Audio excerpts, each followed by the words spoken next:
Salut à toi jeune sportif, j'espère que tu vas bien. Si tu regardes cette vidéo, c'est que tu es probablement dans une étape de ta vie où tu as envie de faire du sport et tu as envie d'en savoir plus. Donc c'est pour cela que je fais cette vidéo, elle est dédiée aux compléments alimentaires.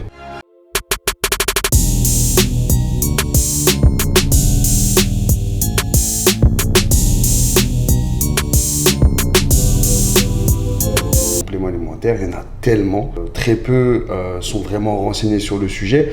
Moi, je vais vous montrer dans un premier temps quels compléments alimentaires j'utilise à l'année. Et après, dans d'autres vidéos, je vais vous les décrire, vous donner leurs propriétés, à quoi ça sert, dans quel cas c'est utile et dans d'autres cas, parfois, ça ne sert strictement à rien. Car il ne faut pas oublier que ce sont des entreprises commerçantes, elles sont là pour faire du chiffre. Donc, vous ne faites pas berner. Et le but, c'est vraiment de vous informer un maximum pour que vous puissiez continuer à être fort et balèze. Ok, donc là on est dans ma cuisine, tu t'en fous un petit peu, mais c'est là que j'entrepose tous mes compléments alimentaires et c'est là que je prépare tous mes shakers, mes protéines et aussi ma petite mixture. D'ailleurs, il faut que je vous en parle parce que moi, je fais un petit cocktail, d'accord, qui m'est personnel pour l'entraînement. Ça veut dire intra-workout, c'est-à-dire pendant que je m'entraîne, il en est hors de question que je ne prenne pas ce cocktail que je me fais moi-même à la maison dans un pot quelconque. Donc je mélange mes petits compléments et je me fais ma petite mixture, mais ça je vous en parlerai dans une autre vidéo. Là, dans l'immédiat, je vais vous présenter donc les compléments comme je vous avais dit et on va commencer par la glutamine. Donc la glutamine, c'est un complément alimentaire, c'est un acide aminé que vous pouvez utiliser pendant l'entraînement, mais aussi à côté des entraînements, pendant les repas principalement. Pourquoi? Parce que la glutamine, elle va vous servir à irriguer la paroi intestinale. La paroi intestinale, c'est elle qui va assimiler donc tous les macronutriments lors de vos repas. D'accord? Si votre paroi intestinale est mal irriguée, elle va être sèche et du coup, l'assimilation va être mauvaise. Si l'assimilation est mauvaise, les acides aminés et les protéines ne pourront pas aller dans ton muscle et du coup, tu ne pourras pas faire de masse musculaire.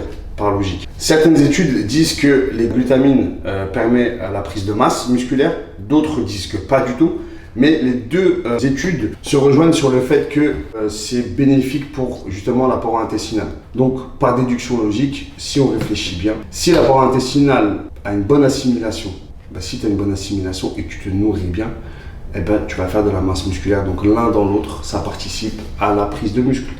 Ensuite, on va passer à la BCAA. BCAA.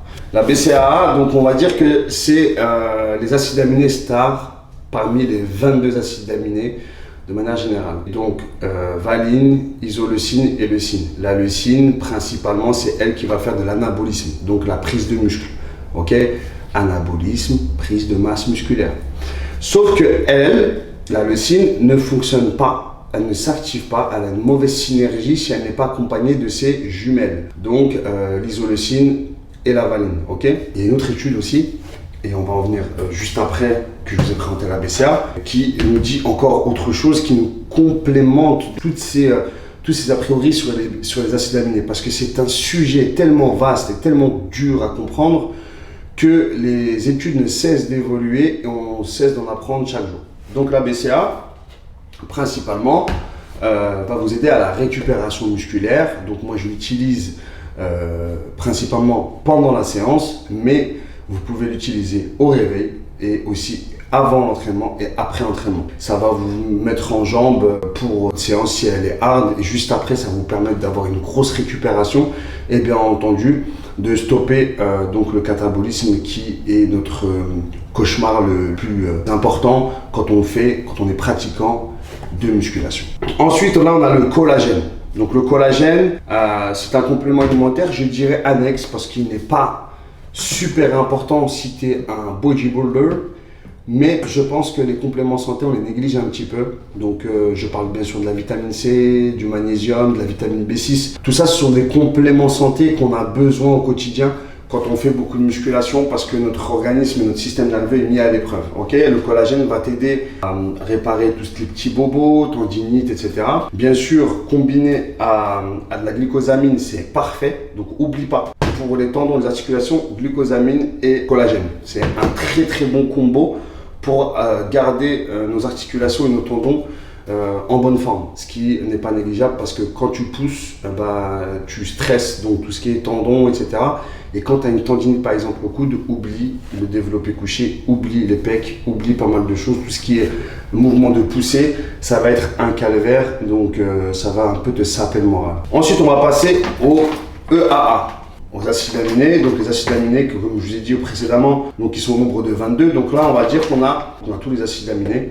Sauf que quand vous trouvez des EAA, il faut savoir qu'ils sont faiblement dosés, parce que sinon ça serait trop facile si on avait le dosage extrême dans les EAA, parce que ça coûte une vingtaine d'euros, et du coup on va avoir un faible chiffre d'affaires sur les BCAA. Donc moi, ce que j'ai pu constater lors des dernières études, c'est qu'ils disent que la BCAA, combinée aux acides aminés, a une très bonne synergie pour activer les propriétés de la BCAA. Donc je ne vais pas tout vous dire maintenant, mais en tout cas, prenez des EAA avec vos BCAA. Donc à la fin de cette série, quand on va décrypter tous les acides aminés, pourquoi, etc., je vous dirai quel est mon cocktail explosif intra-workout. Pour terminer cette vidéo, excusez-moi, on va parler des boosters. Les boosters, je suis contre de manière journalière. Je déteste que tous les sportifs qui prennent des boosters tous les jours, parce que j'estime que mentalement, si tu es un gagnant et un battant, tu n'as pas besoin de caféine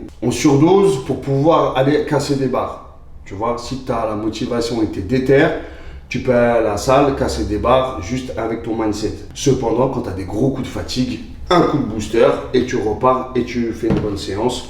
Mais le problème qu'on rencontre avec les boosters, c'est que c'est très addictif et c'est un effet placebo dangereux. Pourquoi? Parce que le jour où tu n'as pas de booster alors que tu es habitué, ça fait 6 mois que tu en prends tous les jours, eh ben, tu auras l'impression d'être une merde et du coup tu vas pousser comme un gosse de 12 ans, tu vas te sentir faible, tu vas te sentir démuni et donc du coup ta séance elle est foirée et donc mentalement tu vas prendre un coup et c'est pas du tout bénéfique pour un sportif de ce nom, hein.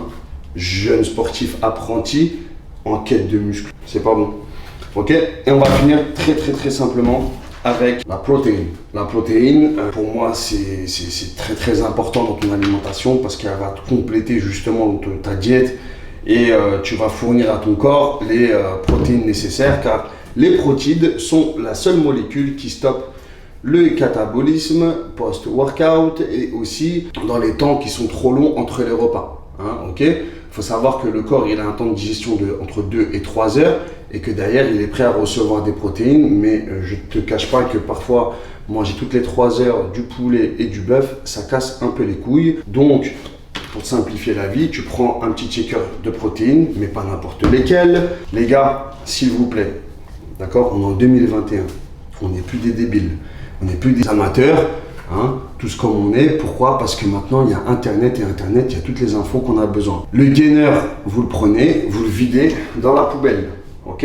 Au pire, tu prends de la whey. Et si tu es ectomorphe et que tu es un fil de fer et que tu n'arrives pas à prendre du poids, prends un 50-50, un lean gainer. Mais le gainer, ne m'envoyez plus de messages concernant le gainer parce que le gainer, c'est un sac de sucre en poudre avec 20% de protéines. Donc c'est comme si tu mettais un peu de protéines et que le reste tu mettais du sucre. Donc c'est contre-productif. Tu vas juste bousiller ton organisme, tu vas juste devenir diabétique et tu vas prendre beaucoup de merde, beaucoup de gras et beaucoup de flotte. Donc oublie, mange et complémente-toi avec de l'isolate principalement si tu as un organisme normal. J'espère que cette vidéo t'a plu et si ça t'a plu, logique, tu mets un petit j'aime, tu mets ton commentaire pour dire j'ai kiffé, c'était génial, j'ai appris plein de trucs aujourd'hui sur une petite vidéo sympathique parce que je l'ai fait à l'arrache, hein, c'était même pas prévu. Et bien entendu, tu t'abonnes, hein, logique, pour donner de la force.